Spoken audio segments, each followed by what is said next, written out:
안녕하세요. 저는 20살 여학생입니다. 제게는 짝사랑한 남자가 있습니다. 그 사람은 다름 아닌 동네 아는 오빠입니다. 오빠는 엄마랑 친한 아줌마의 아들이고요. 저랑은 남매처럼 지낸 그런 오빠입니다.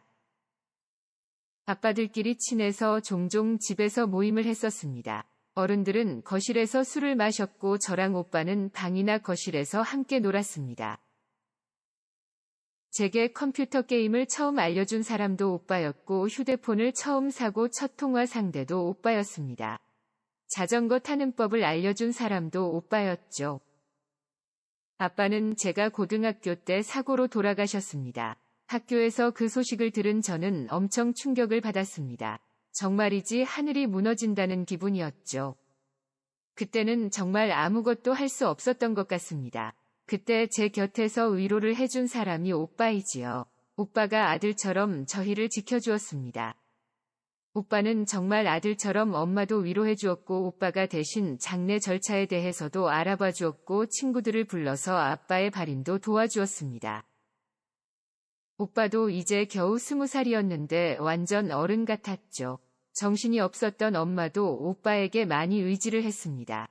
그러다 보니 오빠를 좋아하는 마음을 가졌습니다. 실제로 오빠는 얼굴도 잘생긴 편입니다. 그리고 공부도 잘하는 모범생이었지요. 엄마도 그런 오빠를 무척 좋아했습니다. 다른 사람은 몰라도 오빠에 대한 믿음은 있었죠. 그래서 오빠랑 함께 있다고 하면 엄마도 뭐라 하지 않았고요. 아빠가 없다 보니 집안일도 가끔 도와주곤 했었습니다. 아저씨가 인테리어를 하시는데 그래서 그런지 오빠도 뭐든 잘 고쳤습니다. 덕분에 집에 뭐가 고장만 나면 오빠를 불렀죠. 엄마는 그러지 말라고 했지만 제가 먼저 오빠에게 전화를 했습니다. 그러면 오빠는 우리 집에 와주었죠. 저는 집에서 오빠랑 함께 있는 게 너무 좋았습니다. 엄마는 다음에는 전화하지 말라고 하시지만 저는 기회만 되면 오빠를 불러냈던 것이죠. 그럴 때마다 엄마는 엄청 미안해 하셨습니다. 그래서 뭐라도 만들고 먹여서 보내곤 했죠. 오빠랑 함께 그렇게 밥을 먹는 게 너무 좋았지요. 오빠도 엄마에게 언제든 부르라고 했습니다. 하지만 엄마는 절대로 오빠에게 전화를 하지 않았죠. 그래서 제가 대신 전화를 한 것뿐이었습니다. 아빠가 돌아가신 이후 항상 허전함이 있었습니다. 하지만 오빠가 집에 오면 그런 게 없었습니다. 마치 아빠가 온 것처럼 든든한 느낌이었죠. 하지만 그런 날이면 엄마가 꼭 잔소리를 했습니다. 그렇게 자꾸 부르면 안 된다고 말이죠. 오빠도 괜찮다고 하는데 안 된다는 엄마를 이해하지 못했죠. 그러다 제가 고3 무렵 오빠가 군대를 가게 되었습니다. 저도 당연히 따라가고 싶었지만 평일이라 그럴 수 없었죠. 그래서 오빠에게 저녁을 사주려고 마음을 먹었습니다. 그리고 엄마에게 말을 했는데 엄마는 그러지 말고 집으로 데리고 오라고 하셨습니다. 군대를 가는데 밥이라도 한 끼 먹어야겠다고 하셨죠. 엄마의 이야기에 저도 신이 났습니다. 그래서 오빠에게도 말을 했고 아줌마에게도 말을 했습니다. 아줌마도 흔쾌히 허락을 해주셨지요. 엄마는 정말 온갖 요리를 만들어서 저녁을 차리셨습니다. 엄마가 이런 것도 만들 줄 알았나 싶을 정도였죠. 물론 저도 옆에서 열심히 도와드렸습니다. 그리고 엄마는 처음으로 술도 꺼내오셨지요. 저도 오빠의 술잔에 살짝 입을 대보았다가 엄마에게 엄청 혼이 났습니다. 엄마는 오빠의 술잔에 술을 따라주었습니다. 우리는 오랫동안 함께 웃고 떠들며 놀았습니다. 두 사람이 술잔을 부딪히는 모습이 왠지 부러웠습니다. 그래서 취한 엄마 몰래 제 물잔에도 술을 따라 놓았습니다. 오빠가 눈치를 챘지만 모른 척하라고 눈치를 줬습니다. 그리고 저도 두 사람과 함께 술을 마셨지요. 그런데 생각보다 술이 독한 것 같았습니다. 두어 잔 마셨는데 머리가 어지럽고 세상이 빙빙 돌았죠. 나중에는 속이 안 좋아 화장실에서 토하고 난리도 아니었죠. 오빠가 언제 집으로 돌아갔는지 기억도 나지 않더군요. 다음날 아침 엄마는 조금 굳은 표정으로 저를 나무랐습니다. 오빠에 대해서 묻자 일찍 돌아갔다고만 하시더군요. 제가 술을 마셔서 그런지 엄마의 표정이 좋지는 않았습니다. 그래서 오빠에게 전화를 했더니 제 걱정을 하더군요. 오빠는 엄마는 괜찮으신지 물었고 저는 괜찮다고 대답을 했습니다. 왠지 오빠랑 엄마의 분위기가 좋지는 않았습니다. 아무래도 지난밤 제가 술을 마셔서 분위기를 망친 것 같았습니다. 그리고 며칠 뒤 오빠는 친구들과 함께 입대를 했습니다. 오빠가 군대를 간 뒤로 마음 한구석이 너무 허전했습니다. 특히 집에 뭔가 고장 났을 때 더 이상 부를 사람이 없었죠. 그래서 오빠에게는 수시로 편지를 보냈습니다. 그 무렵 오빠네 부모님은 일이 많이 바쁜 상태였습니다. 주말에도 공사가 있어서 면회는 꿈도 못 꾸셨지요. 그래서 저는 엄마를 졸라서 면회를 가자고 했습니다. 저는 이미 수능도 끝이 났고 대학도 확정이 된 상황이라 시간 여유가 있었죠. 그래서 오빠가 보고 싶었습니다. 사실 혼자 가서 오빠를 만나고 싶었습니다. 하지만 찾아가는 게 쉽지 않았습니다. 결국 엄마 차가 필요한 상황이었습니다. 하지만 엄마는 왠지 굉장히 꺼려하는 눈치였습니다. 부모도 아닌데 면회를 가는 게 좀 꺼려지신 것 같았죠. 그래서 저는 아줌마에게도 말씀을 드려보았습니다. 그러자 오히려 아줌마는 흔쾌히 그래주면 고맙겠다고 했습니다. 그리고 저더러 오빠가 그렇게 좋냐고도 물었습니다. 결국 엄마도 어쩔 수 없이 승낙을 하게 되었죠. 엄마 차를 타고 부대에 도착을 했습니다. 잠깐 면회를 하는 거라 생각을 했는데 오빠가 외박증을 가지고 나오더군요. 외박 소식에 엄마는 살짝 놀란 표정이었습니다. 하지만 이제 와서 다시 들어가라 할 수도 없었죠. 저도 놀라기는 했지만 오히려 좋았습니다. 오빠의 외박 소식에 저는 완전 신이 났지요. 오빠랑 엄마 차를 타고 부대를 나왔습니다. 같이 밥도 먹고 주변을 돌아다니기도 했습니다. 모처럼 만난 오빠는 검게 글린 모습이었지만 그래도 제 눈에는 무척 남자답게 느껴졌습니다. 저는 그런 오빠의 팔짱을 꼭 끼고 다녔습니다. 엄마는 제게 잠깐 눈치를 주었지만 크게 나무라는 표정은 아니었습니다. 오빠랑 애인처럼 그렇게 다니는 게 너무 좋았습니다. 그동안 엄마는 저희들 뒤에서 조용히 저희를 따르고 있었죠. 왠지 엄마가 군인이 되어버린 오빠를 낯설어하는 느낌이었죠. 오빠도 엄마랑은 약간 어색한 느낌이었습니다. 사실 그때 조금 이상한 느낌을 받았습니다. 하지만 군복을 입은 오빠가 어색해서 그런 거라 생각했죠. 그날 저녁까지 오빠랑 시간을 보내니 너무 좋았습니다. 저녁에는 오빠와 고깃집에서 함께 식사를 했습니다. 오빠의 군대 이야기를 듣는데 너무 재미있었습니다. 한편으로는 고생하는 오빠가 걱정이 되기도 했지요. 엄마도 오빠가 고생하는 이야기에 걱정을 하셨습니다. 그리고 우리는 부대 인근에 펜션을 잡게 되었습니다. 원래는 집으로 가려 했지만 오빠를 혼자 둘 수 없었죠. 덕분에 예정에 없던 외박을 하게 되었고 주변 편의점에서 술과 안주거리를 사들고 갔습니다. 엄마에게 졸라서 저도 함께 술을 마실 수 있게 되었죠. 우리는 조용히 술잔을 기울이며 시간을 보냈습니다. 저는 이미 오빠를 남자로 좋아하고 있었습니다. 엄마도 그렇고 아줌마도 그런 제 마음을 눈치채고 있었죠. 하지만 오빠의 마음을 알 수 없었습니다. 오빠에게 정식으로 고백을 해보지도 않았고 지금까지는 그럴 용기도 없었습니다. 그런데 오빠가 군대를 간 이후에 마음이 더욱 간절했습니다. 이번에 기회가 된다면 오빠에게 고백을 하고 싶었습니다. 하지만 엄마랑 함께 있으니 쉽게 기회가 오지 않았죠.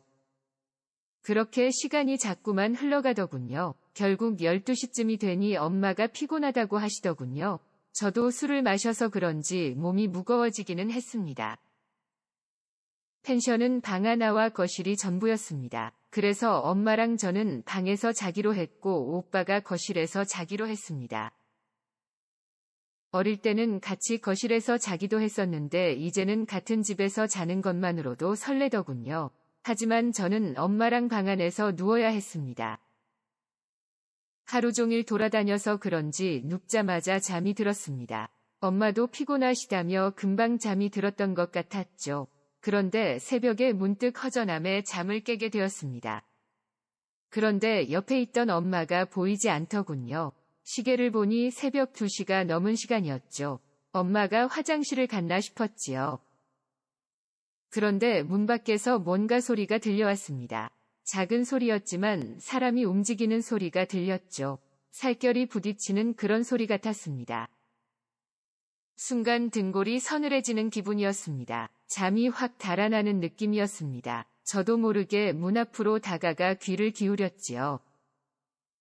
그런데 거실에서 그 소리가 계속 들려왔습니다. 약간은 거칠어진 숨소리도 들리고 있었죠. 그건 분명 남녀가 사랑의 행위를 나누는 소리였습니다. 자세히 들어보니 격해진 숨소리와 함께 미약한 목소리도 들리는 것 같았습니다. 여자가 억지로 목소리를 참는 것 같은 소리가 들렸지요. 그 소리는 분명 남녀가 사랑을 나누는 소리였습니다. 그것도 소리가 나지 않도록 무척 조심하는 것 같았죠. 하지만 완전히 소리를 참지는 못하더군요. 저를 제외하고 남녀는 엄마와 오빠뿐이었지요. 엄마가 오빠와 그런 짓을 하고 있다니 소름이 돋았죠. 하지만 차마 문을 열 용기가 나지 않았습니다. 상상도 하기 힘든 일이 벌어지고 있었습니다. 오빠가 마지막으로 힘을 쓰는 소리가 들렸습니다. 그리고 엄마도 짧은 비명을 지르는 것 같았습니다. 엄마도 그제야 참았던 숨을 터뜨리는 게 들려왔습니다. 그리고 두 사람은 조용히 한참 속삭이더군요. 잠시 후 화장실에서 물소리가 들려오기 시작했습니다. 대체 언제부터 그랬을까 진심으로 궁금했습니다. 그때 다시 두 사람의 목소리가 들리더군요.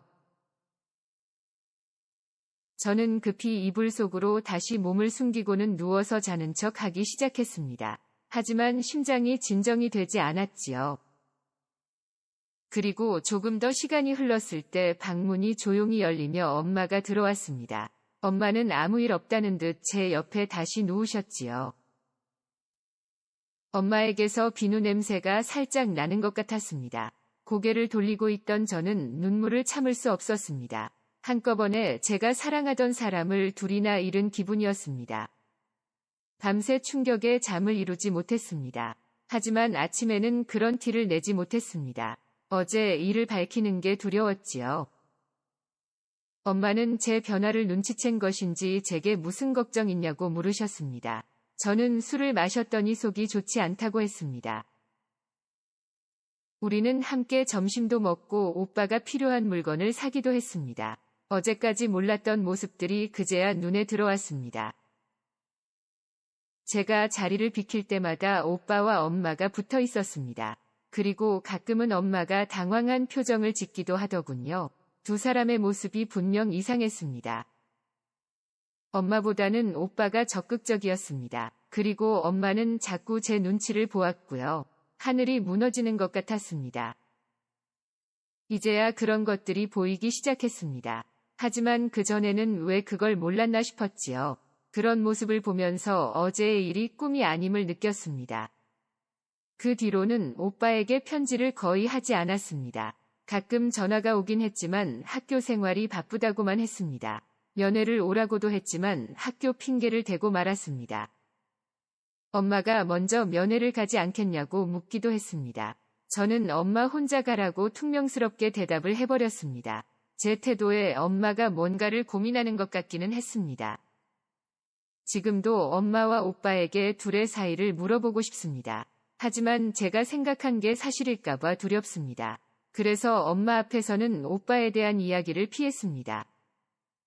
진실을 알기에는 너무 두려웠지요. 그렇다고 이대로 두 사람을 응원하고 싶지도 않습니다. 오빠가 제대를 하고 돌아오는 것도 이제는 두렵습니다. 그런데 더 두려운 것은 바로 저 자신입니다. 사실 지금도 그런 오빠가 좋습니다. 가끔은 엄마가 부럽기도 할 정도였죠. 그럴 때면 제 자신이 비참하기도 합니다. 이제 저는 어떻게 해야 하는 걸까요? 너무 막막합니다. 영상 시청 감사합니다. 우연히 유튜브 영상을 보았습니다. 직장 상사와 하룻밤을 보내는 내용이었죠. 마치 제 이야기 같았습니다. 저도 대학 졸업하고 중소기업에 취직을 했습니다. 그리 큰 회사는 아니지만 나름 탄탄한 회사였지요. 영업지원팀이 제 첫 번째 부서였습니다. 말 그대로 영업팀을 지원하는 부서였고, 거래처를 관리하는 일이 주된 업무였습니다. 회사에서 업무가 가장 많은 부서 중 하나였지요. 40대 초반의 팀장님이 있었고 그 밑으로 4명의 직원이 근무를 했습니다. 그중 가장 고참은 30대 중반의 대리님이었습니다. 대리님은 팀의 유일한 여직원이었습니다. 하지만 카리스마는 다른 남자 직원들을 압도했지요. 팀에서 가장 무서운 분위기도 했습니다. 입사하고 몇 달간은 엄청 깨졌던 것 같습니다. 실수라도 하는 날에는 대리님께 엄청 혼이 났어죠. 하지만 다들 뒤끝이 없는 사람들이었습니다. 맡은 일만 정확히 해내면 다른 간섭은 없었습니다. 실수가 있어도 그때 혼나고 끝이었죠. 그런 날은 어김없이 회식이었습니다. 팀장님은 팀의 화합을 중시했습니다. 서운한 일이 있어도 회식을 하면서 달래주셨죠. 그렇게 대리님께 혼이 나도 저녁에 서로 풀었습니다. 하지만 그래도 대리님은 너무 무서웠습니다. 찔러도 피 한 방울 안 나올 것 같은 느낌이었죠. 그래서 오히려 매번 정신 바짝 차리고 일을 했습니다. 그래도 사고는 계속 일어났습니다. 한 번은 대박 사건이 터졌었습니다. 발주 물량과 출고 물량의 차이가 생긴 것이었습니다. 거래처의 주문서와 우리 쪽 발주서 수량이 달랐습니다. 거래처에서 입금을 받는 과정에서 발견이 된 것이었죠. 당장 수천만 원의 손실이 발생한 상태였습니다. 팀장님은 사장실로 불려갔고 대리님께는 엄청 깨지고 다시 확인 작업을 벌였습니다. 팀 전체가 난리도 아니었습니다. 거래처와 주고받은 모든 서류들을 뒤졌고 담당자의 메일도 모두 확인했습니다. 다행히 결국은 거래처의 실수를 찾아냈지요. 거래처 담당자가 자신의 실수를 덮으려고 발주 이후에 주문서 수정을 했더군요. 다행히 백업 파일을 찾아서 확인을 하게 되었죠. 그제야 억울함과 서름이 밀려오더군요. 그날 팀장님의 주선으로 회식을 하게 되었습니다. 저는 주는 술을 연거푸 들이켰습니다. 결국 저는 만취가 되었고 어느 순간 잠이 들었습니다. 그런데 옆자리에 웬 여자가 코를 골면서 자고 있었습니다. 그것도 알몸으로 이불까지 걷어찬 상태였죠. 사고가 터질 때보다 더 소름이 끼치더군요. 감히 범접하기 힘든 무서운 대리님이었습니다. 그리고 조금씩 기억이 돌아오기 시작했습니다. 분명 억울한 마음에 말다툼을 했던 것 같은데 어느새 기분이 풀어졌던 것 기억이 났습니다. 그리고 대리님과 몸을 섞었던 장면이 떠올랐습니다. 순간 큰일 났구나 싶었습니다. 대리님은 정말 아무것도 걸치고 있지 않았고 완전 무방비 상태로 잠을 자고 있었습니다. 대리님의 몸에는 체액이 말라붙어 있었습니다. 어젯밤의 일이 상상이 아니라 사실이었던 것이죠. 무방비 상태의 그녀를 보면서 무서운 생각이 들었습니다. 그런데 그때 대리님도 부스럭거리며 눈을 뜨시더군요. 대리님 역시 엄청 놀라시는 눈치였습니다. 아마도 대리님도 대충은 기억하시는 것 같았습니다. 유튜브 영상들처럼 담담한 대화는 생각도 못했습니다. 서로 시선을 피한 채 옷을 챙겨 입었습니다. 그때가 새벽 4시쯤이었던 것 같습니다. 우리는 각자 택시를 타고 집으로 향했습니다. 대리님은 없었던 일로 하자시더군요. 저도 그렇겠다고 했습니다. 집으로 돌아오는데 머릿속이 너무 복잡했습니다. 대리님이 나를 고소하지 않을까 하는 걱정도 들었습니다. 그렇게 아침에 다시 회사로 나갔습니다. 술을 그렇게 먹고도 다들 멀쩡한 모습이었습니다. 대리님도 평소와 다를 게 없는 모습이었죠. 하지만 저랑 눈을 마주치지 않으시려는 게 느껴졌습니다. 속도 좋지 않은데 대리님 눈치까지 보였습니다. 시간이 너무 안 가는 느낌이었습니다. 그렇게 퇴근 시간이 다가왔습니다. 그런데 대리님이 메신저로 말을 걸어왔습니다. 퇴근하고 잠깐 보자는 것이었습니다. 어쩔 수 없이 알겠다고 했습니다. 우리는 회사 근처 해장국집에서 만났습니다. 대리님은 어떻게 된 일인지를 물으셨습니다. 저는 기억이 나는 것만 이야기를 했습니다. 대리님은 한숨을 크게 내쉬셨습니다. 정말로 죽을 때까지 비밀로 하자고 당부하셨습니다. 저는 당연히 그렇게 하겠다고 했지요. 같이 밥을 먹으면서 긴장이 조금 풀렸습니다. 대리님도 평소보단 편하게 대해주셨습니다. 제게 일을 잘하고 있다고 격려도 하시더군요. 자기가 원래 칭찬 같은 걸 잘 못한다고 하시더군요. 제가 싫어서 그런 건 아니니 이해하라고 하셨고요. 저도 알겠다고 더 잘하겠다고 했지요. 왠지 대리님의 진짜 모습을 보는 것 같았습니다. 대리님도 나쁘지 않은 사람이구나 싶었죠. 시시콜콜한 제 이야기에 웃어주기도 하시더군요.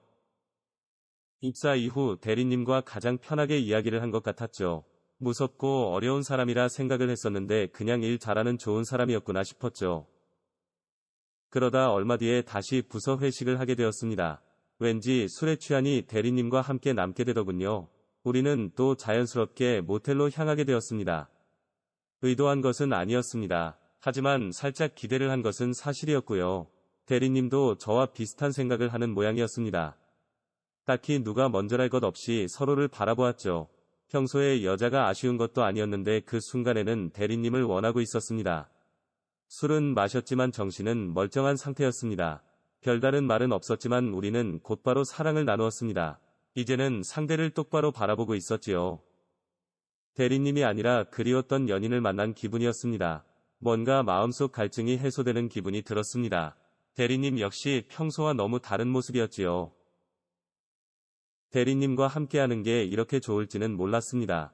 마치 범접할 수 없는 존재를 정복한 느낌이었습니다. 무서운 대리님이 아니라 귀여운 여자아이같이 느껴졌습니다. 한 번이 어렵지 두 번은 어렵지 않더군요. 우리는 별다른 말 없이 모텔을 나왔습니다. 하지만 지난번 같은 충격은 없었습니다. 실수가 아니라 성인 남녀가 서로 즐긴 것이었죠. 대리님 역시 행복한 표정으로 모텔을 나섰지요. 그렇다고 우리가 사귀거나 하는 것은 아니었습니다. 회사에서는 여전히 직장 상사일 뿐이었고 이전보다 조금 편해진 것이 전부였습니다. 딱히 여자로 의식되거나 하지도 않았습니다. 하지만 그 다음 회식에서도 대리님과 함께였습니다. 이상한 것은 대리님도 저랑 같이 남았다는 점입니다. 그리고 우리는 또 모텔에서 관계를 가졌습니다. 이상하게 그 시간이 기다려지는 기분이었습니다. 이렇게 잘 맞을 수 있나 싶은 생각이 들기도 했지요. 신기한 것은 그렇게 딱 관계만 가지는 사이였다는 점입니다. 대리님과 관계는 가졌지만 딱히 여자로 보이지 않았습니다. 나이도 많고 성격도 딱히 마음에 들지 않았지요. 당연히 그녀와 미래를 함께하고 싶다는 생각도 없었습니다. 회사로 돌아오면 그냥 조금 친한 직장 동료였습니다.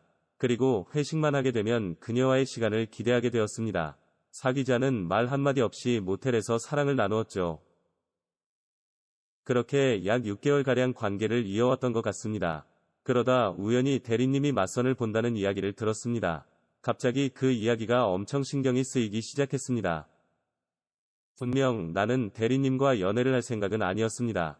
결혼은 더더욱 생각이 없었고요. 하지만 대리님이 맞선을 본다고 하니 기분이 이상했죠. 그리고 다시 회식이 있었고 우리는 모텔에 왔습니다.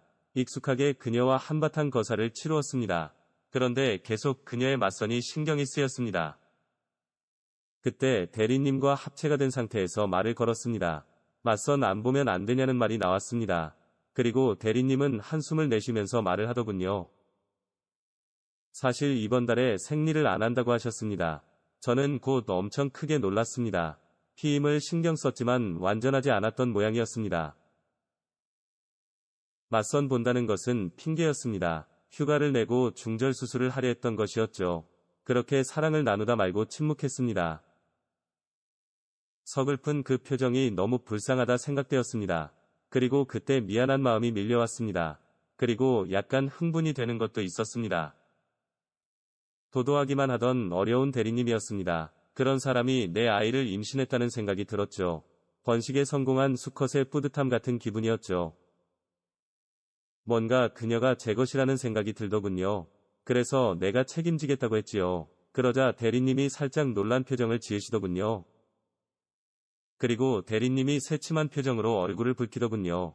대리님은 쑥스러워하면서 고개를 끄덕였습니다. 그 순간 경쟁을 물리치고 그녀를 차지한 기분이 들었습니다. 이제 내 것이 되었으니 내 마음대로 하고 싶었습니다. 다시 한번 우리는 뜨겁게 사랑을 나누었죠. 그날따라 대리님이 예쁘게 보였습니다.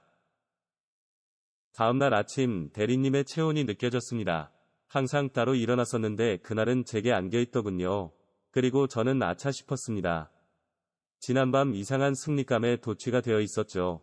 그리고 저는 생각 없이 일을 저질러버린 것이었습니다. 그때 대리님이 묘한 미소를 보이며 일어났습니다. 대리님은 그대로 제 품에 꼭 안기시더군요. 그 뒤로 일은 일사천리로 흘러갔습니다. 순식간에 우리의 관계가 알려졌지요. 제게 생각할 시간도 주어지지 않았습니다. 마치 미리 예정된 일인 양 빠르게 진행이 되었죠.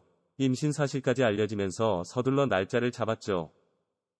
정신줄 놓고 있다가 정신을 차려보니 호랑이 같은 마누라가 잔소리를 하고 있고 딸까지 2명이나 태어나게 되었지요. 지금도 마누라의 잔소리에 한숨을 삼키곤 합니다. 그때 조금 더 참지 못했던 제 분신을 원망하죠. 하지만 딸들을 보면 잘했다 싶기도 합니다. 여전히 무섭고 어려운 마누라입니다. 그래도 부부관계는 만족스럽습니다. 가끔 그녀와 합체한 상태로 대리님이라 불러줍니다. 그렇게 불러주면 까무러치며 좋아합니다. 저도 왠지 더 흥분이 되는 기분이었죠. 하지만 돌이켜보면 그게 함정이었던 것 같습니다. 그때 참았어야 했는데. 저는 기러기 아빠입니다. 그리고 잘 나가는 증권맨이었죠. 연봉만 따져도 3억 원이 넘었습니다. 하지만 항상 시간에 쫓겼습니다. 일이 잘 풀릴수록 가정에 소홀했지요. 평일에는 술자리가 많았습니다. 그리고 주말에는 골프 접대를 다녔지요. 돈을 많이 벌어주니 괜찮다고 생각했습니다. 아내는 평범한 집안의 딸이었습니다. 성실하고 예의 바르고 착한 사람이었죠. 제 건강을 생각해서 잔소리를 많이 했습니다. 저는 그런 아내를 신뢰하고 좋아했습니다.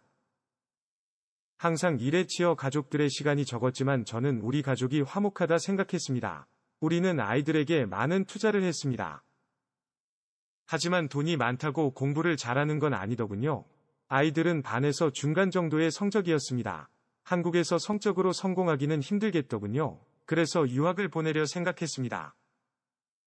외국에서 대학까지 졸업해도 좋고 한국으로 돌아와 외국인 학교에 진학하거나 재외국민 특별전형으로 대학을 보낼 생각이었습니다. 아이들도 과도한 공부 압박에 시달리지 않고 수월하게 좋은 대학을 갈 수 있다고 생각했지요. 우리는 좋은 아이디어라 생각을 했습니다. 회사 동료들의 조언도 듣고 유학원에서 상담도 받았습니다. 우리는 아이들을 영국에 보내기로 했습니다. 결국 초등학교 졸업과 함께 유학을 가기로 했지요. 하지만 아이들이 많이 무서워했습니다. 아직 어리니까 그럴 수 있는 일이었죠. 그렇다고 제가 회사를 그만두는 건 생각도 안 했습니다. 그래서 아내가 아이들과 함께 가기로 했습니다. 그렇게 저는 기러기 아빠가 되었습니다. 아내는 영국에 가서도 저를 걱정해 주었습니다. 밥은 챙겨 먹는지, 술을 너무 많이 하는 건 아닌지 한국에 있을 때보다 더 많은 대화를 했습니다. 외국 생활이 처음인 아내도 많이 힘들어했습니다. 그래서 더더욱 전화를 자주 했던 것 같습니다. 아내에게 한인회라도 나가보라고 했습니다. 그리고 어학원에서 영어도 배워보라고 권했습니다. 기러기 아빠는 다들 권하지 않았었는데 그건 그 사람들 이야기일 뿐이라 생각했습니다. 오히려 저는 아내와 더 애틋해진 느낌이었죠. 그래서 몇 년만 잘 참아보자고 다짐했습니다. 아이 2명 유학을 보냈는데 돈이 엄청 많이 들었습니다. 그래도 충분히 제 수입으로 감당이 가능했습니다. 매일 저랑 통화하던 아내도 조금씩 적응을 하더군요. 한인의 사람들과도 만나고 친구도 생겼더군요. 아이들 데려다 주는 일만 하던 아내가 조금씩 스케줄이라는 게 생기더군요. 자연스럽게 우리는 통화하는 시간이 줄었습니다. 저는 이전보다 술자리가 더 많아졌습니다. 그러다 문득 집으로 안 가려는 제 자신을 발견했습니다. 어느 순간부터 텅 빈 집안에 들어가는 게 싫더군요. 그래서 집은 정말 잠깐 잠만 자는 공간으로 변했습니다. 약 1달 만에 외로움이라는 것이 생기더군요. 사람들이 왜 그렇게 말렸는지 알겠더군요. 식사도 최대한 간단히만 때우게 되고 밖에 나가서도 절대로 혼밥은 못하겠더군요. 퇴근하면 항상 술자리를 찾아다니게 되었습니다. 회사에는 며칠 휴가를 내고 영국으로 향했습니다. 3달 만에 만나니 그렇게 반가울 수가 없었습니다. 아내와도 많은 대화를 나눴습니다. 아내도 낯선 곳이라 많이 힘들었다고 했지요. 이제는 친구들이 생겨서 조금은 살만하다고 했습니다. 괜히 혼자 고생시킨 것 같아 미안했습니다. 그리고 그날 아내와 오랜만에 관계를 맺었습니다. 오랜만이라 그런지 아내가 많이 적극적이었습니다. 저도 모처럼 힘을 내서 아내를 만족시켰지요. 그렇게 짧은 일주일이 순식간에 지나갔습니다. 다시 연애하는 기분이라 좋았습니다. 다시 한국으로 돌아왔습니다. 외로움이 다시 시작되었지요. 아이들의 SNS를 보면서 외로움을 달랬습니다. 아내도 최근 SNS를 시작한 것 같았습니다. 아내의 SNS에도 외국인 친구들의 사진이 많았습니다. 하지만 외국 남성들이 어깨에 손을 두른 장면도 있더군요. 그런 사진들은 사실 신경이 좀 쓰였습니다. 하지만 내색하지는 못했지요. 그러던 어느 날 큰 애랑 통화를 했습니다. 그런데 요즘 엄마가 늦게 들어온다고 하더군요. 가끔 모임을 나가는 것은 알고 있었습니다. 하지만 그게 생각보다 자주였던 것 같습니다. 영국은 대략 밤 11시 정도겠더군요. 그 시간까지 아내가 들어오지 않았던 것입니다. 아내는 전화도 받지 않았습니다. 저는 당연히 화가 났지요. 영국 시간으로 다음 날에야 아내와 통화를 했습니다. 아내는 친구네 홈파티에 갔다고 하더군요. 그날 처음으로 많이 싸웠습니다. 하지만 그 뒤로도 같은 문제가 반복되었습니다. 아내가 밤 늦게 들어오는 일이 잦아졌고 가끔은 새벽에 들어오기도 한다고 하더군요. 그 무렵은 통화만 하면 싸웠던 것 같습니다. 하지만 직접 볼 수 없으니 답답했지요. 그러다 우연히 카드 내역서를 보게 되었습니다. 평소에는 거의 확인도 안 하던 것이었죠. 그런데 이상한 사용 기록들이 있었습니다. 그것은 호텔에서 카드를 사용한 내용이었죠. 등골이 서늘해지는 기분이 들었습니다. 아내가 사용한 목록을 확인하고 가게들도 찾아보았습니다. 아무리 생각해도 이해가 안 되는 곳들이 나오더군요. 주변에서 들었던 온갖 더러운 이야기들이 떠올랐습니다.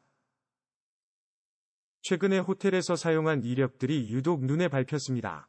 아이들과 같이 간 것은 절대로 아니었고요. 대략 한 달 전부터 호텔 이용 기록이 있었습니다. 생각해보니 힘들다는 소리를 안 하기 시작했던 때였죠. 미친 듯이 아내의 행적을 뒤져보기 시작했습니다. 그러다 결국 휴가를 내고 다시 영국으로 향했습니다. 갑자기 제가 나타나니 아내는 많이 놀라더군요. 아내에게는 회사 핑계를 댔습니다. 옆에서 지켜보니 아내에게 연락이 많이 오더군요. 물어보니 어학원에서 알게 된 친구들이라고 했습니다. 약속이 있었는데 저 때문에 취소를 한 모양이었습니다. 그렇게 아무렇지 않게 가족을 만났습니다. 모처럼 가족과 함께하니 기분은 좋았습니다. 하지만 아내의 불안해하는 표정이 신경이 쓰였습니다. 저는 계속 아내를 관찰했습니다. 확실히 아내는 남편인 저에게 집중을 못하는 것 같았습니다. 그날 인근 마트에 간다며 차를 몰고 나왔습니다. 한국인 회사의 렌터카인데 블랙박스가 있었죠. 저는 마트 주차장에서 녹화 영상을 돌려보았습니다. 그리고 어렵지 않게 충격적인 영상을 찾을 수 있었죠. 아내가 어느 집에서 나와 차에 타는 장면이었죠. 상대는 체격이 좋은 흑인 남성이었습니다. 둘은 현관에서 키스를 나누었고 아내가 차에 올라타고 집으로 가더군요. 두 사람이 호텔에 가는 모습도 있었습니다. 차 안에서도 서로 물고 빠는 소리가 들리더군요. 내가 알던 아내가 아닌 것 같았습니다. 머리가 하얗게 변하더군요. 저도 모르게 눈물이 뚝뚝 흘러내렸습니다. 눈물을 흘리면서 저는 영상을 모두 녹화했습니다. 정신없이 녹화를 하다 보니 전화가 오더군요. 어디냐고 묻는 아내였습니다. 저는 길을 잃고 헤맸다고 둘러댔습니다. 저녁에 집에 들어갔을 때 아내는 잔소리를 해댔습니다. 저도 화가 나서 아내에게 언성을 높였습니다. 하지만 아이들 때문에 더 하지는 못했습니다. 그날 밤 아내가 아닌 아이들의 곁에서 잠을 잤습니다. 다음날 아내가 샤워를 할 때 전화기를 보았습니다. 비밀번호를 걸어놨지만 알아내는 건 쉬웠습니다. 큰 아이의 생일이 비밀번호였지요. 아내의 전화기 속에서는 충격적인 사진들이 나왔습니다. 그놈으로 추정되는 남자와 주고받은 메시지들이었죠. 아내는 그놈에게 자신의 알몸 사진을 보냈더군요. 대놓고 여기저기를 찍어서 보냈더군요. 그놈도 자신의 육체를 찍어서 보냈더군요. 노골적으로 방망이 사진을 찍어서 보내기도 했고요. 아내는 그 사진에 하트까지 보내며 환호를 했더군요. 아내는 그놈에게 완전히 빠져 있었습니다. 그뿐만이 아니었습니다. 전화기에는 두 사람의 은밀한 일상들이 있었습니다. 아내가 그놈의 방망이를 소중히 받드는 사진도 있었고 침대에서 눈이 뒤집힌 아내를 찍은 영상도 있었습니다. 그놈이 감히 제 아내를 조롱하듯 웃어대고 있더군요. 넋이 나간 아내는 마치 그놈의 장난감 같았습니다. 아내는 그런 놈에게 농락을 당하며 웃고 있었습니다. 어이없게도 오히려 행복해하는 표정이었죠. 그때 샤워를 하던 아내가 밖으로 나왔습니다.